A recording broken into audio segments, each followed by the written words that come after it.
안녕하세요. K-팝과 J-팝을 리뷰하고 있는 음악 커뮤니케이터 가치입니다. 오늘 리뷰할 방송은 아웃 오브 윤주 하츠라는 일본 오디션 방송 13화예요. 이게 AKB 윤주 하츠 멤버들이 일반 오디션 참가자들과 서바이벌을 해서 새로운 팀을 만드는 방송인데요.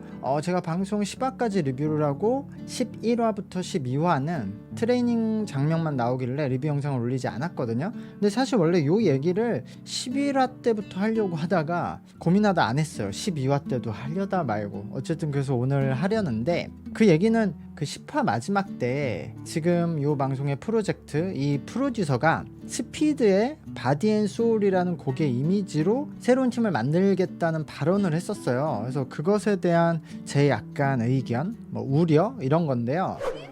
この番組はカチカチカチカチ編集でお送りします。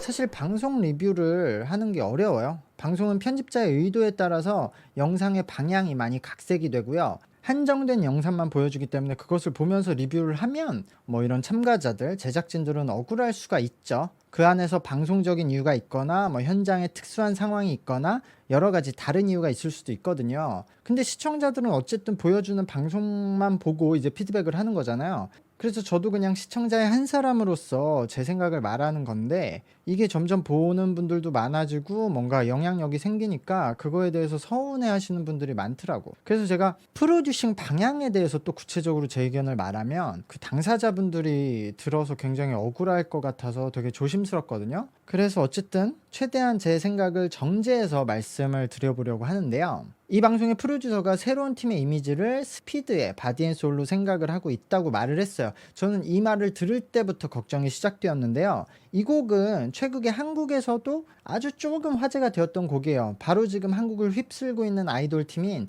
뉴진스의 어텐션의 뮤비 느낌이 이 스피드의 바디앤소울 뮤비랑 좀 비슷하다는 말이 나왔었기 때문인데요. 그러면서 일본 쪽에서는 뉴진스라는 팀의 컨셉 자체가 스피드와 비슷하다는 말도 나왔었거든요. 그래서 제가 그 이야기에 대해서 영상을 올린 적도 있는데요. 근데 그냥 두 팀의 노래를 듣고 뭔가 뮤비를 보고 생각을 해보시면 되거든요. 뉴진스와 스피드라는 팀이 얼마나 비슷할까? 특히 이 바디앤소울이라는 곡에서 뉴진스의 느낌을 찾을 수 있나? 곡에서요. 뉴진스가 그 Y2K의 패션 컨셉을 하고 있고 프리스타일 힙합 댄스라는 그 장르를 하고 있기 때문에 요 큰 주제의 공통점 외에는 바디앤소울이라는 것에서 뉴진스의 느낌을 저는 찾아볼 수가 없거든요. 특히 음악에서는.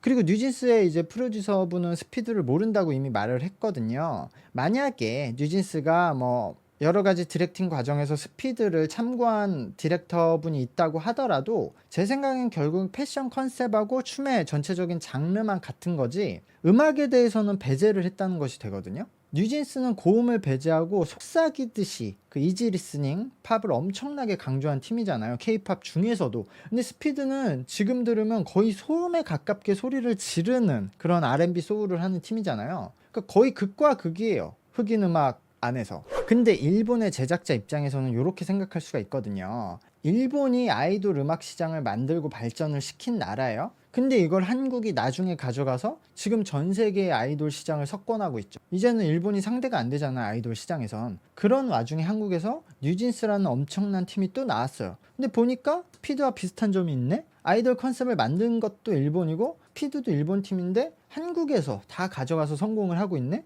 이거 우리 건데 우리는 뭐 하고 있지? 그럼 우리가 한번 해보자. 우리가 더 제대로 해보자. 우리 거니까 우리가 더 제대로 할 수 있겠지. 이렇게 생각할 수 있다고요. 근데 말씀드렸듯이 뉴진스는 90년대에서 2000년대 초에 그런 분위기를 레트로로 하고 있기 때문에 그 당시 팀들과 비슷한 느낌이 나는 건 맞아요. 근데 지금 패션 컨셉만 비슷할 뿐 댄스의 포인트도 다르고 음악도 완전 재창조가 된 거거든요. 그러니까 최근에 지금 인기 있는 리듬과 그런 방식을 사용한 팀이에요. 그러면 지금 일본 제작자라면 스피드는 일본 팀이었으니까 우리가 더 제대로 스피드를 재현하겠다라고 하신다면 90년대에 있는 스피드를 따라하려고 할 게 아니라 그냥 그것을 모티브로 가지고 2023년의 음악과 지금의 분위기와 컨셉으로 새로 창조를 해야 되는 거죠. 그래서 어쨌든 실제 이 프로듀서분도 그렇게 생각을 하고 계실 수도 있어요. 근데 제가 걱정이 된다는 것은 그렇다면 저는 미션곡으로 바디앤소울은 절대 안 했을 거예요. 지금 이 바디앤소울을 일본의 지금 10대들이 듣고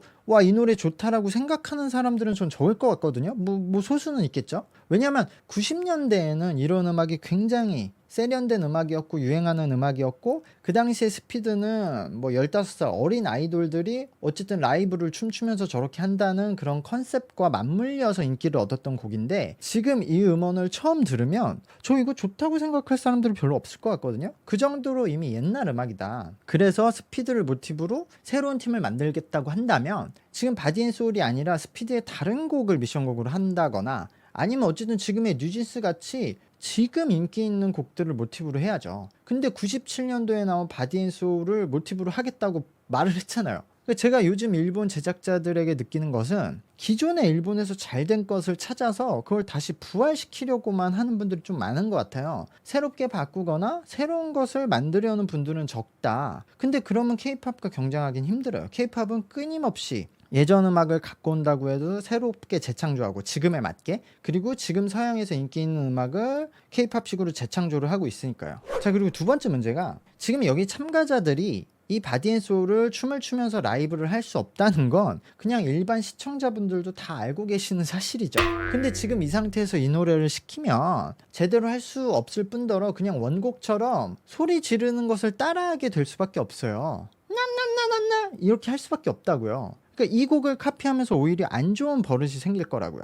이게 그냥 방송적으로 화제를 불러 일으키기 위한 선곡이라고 해도 저는 그것도 동의를 할 수가 없어요. AKB48이 항상 그런 무모한 도전을 하면서 고난을 겪는 모습, 그리고 그 안에서 성장을 보여주는 팀은 맞아요. 그래서 이번에도 고난을 겪는 모습을 보여주기 위해서 이 곡을 선택했다? 아니, 그러려면 더 좋은 곡들이 많죠. 이전 라운드에 했던 여러 곡들도 고난이었잖아요. 굳이 97년도의 곡을 사용하면서 이렇게 소리만 빽빽 지르는 모습을 보여줄 필요는 없다. 근데 이 프로듀서분은 이 곡과 같은 느낌의 팀을 모티브로 하고 있다고 말을 했거든요. 근데 이런 곡을 소화할 수도 없는 멤버들이고 2023년에 이런 곡을 내서 히트가 될 리도 없는데, 그러니까 도대체 어디에 포인트를 두고 프로듀싱을 계획하고 있는지를 제가 좀 잘 모르겠다는 거예요. 그래서 오늘 방송을 제가 앞부분만 봤었는데 보고 뭐 잘하고 못하고를 떠나서 그냥 애들이 불쌍해지더라고. 처음으로 저번 미션까지는 그래도 열심히 하고 누가 잘하고 못하고를 말했지만, 오늘은 보면서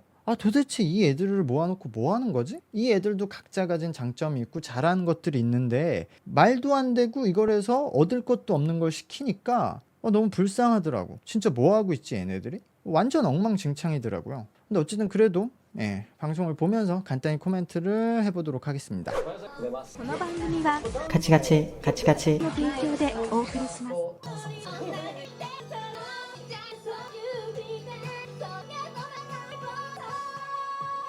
오늘은 유메미도 춤이 제대로 안 되었어요. 欲しいものはいつも溢れているから 이게 노래를 같이 하니까 거기에 신경을 써야 돼서 그런 것 같거든요. 그래서 쿠라노가 혼자서 열심히 했는데 사실 쿠라노는 괜찮게 했어요. 근데 待ってる暇はないよね刺激が 무대 자체가 좀 엉망이었기 때문에 좋아 보이진 않았어. 그리고 쿠라노는 저렇게 혼자서 힘을 엄청 강하게 주면 안 돼요. 그러니까 모두가 잘한다고 해도 힘을 저기서는 약간 더 빼야 돼. 근데 어쨌든 쿠라노는 잘했고, 그래서 아키야마인가요? 그 아키야마가 저 정도 리듬이 좋아 보였어요. 딱 아키야마 정도가 춤도 괜찮게 췄고 저 정도의 힘으로 리듬을 느끼면은 좀 좋아 보인다.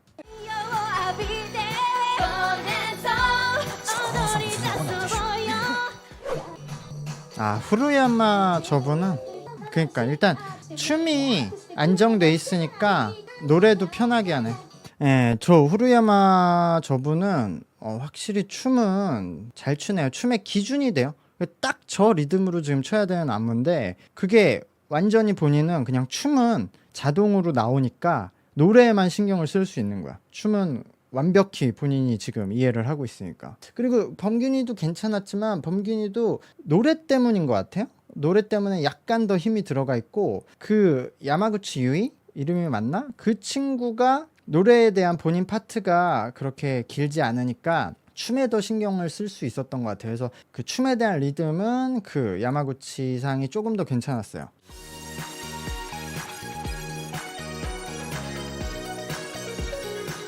힘을 저 정도로 빼면서도 딱딱 각은 맞추면 좋거든요. 그래서 전 팀보다는 전체적으로 이 팀이 더 좋았다라고 보여집니다. 방송은 여기까지네요. 어쨌든 또 다음 주에 결과를 보면서 리뷰를 하도록 하겠습니다. 구독과 좋아요 부탁드릴게요. 감사합니다. 안녕.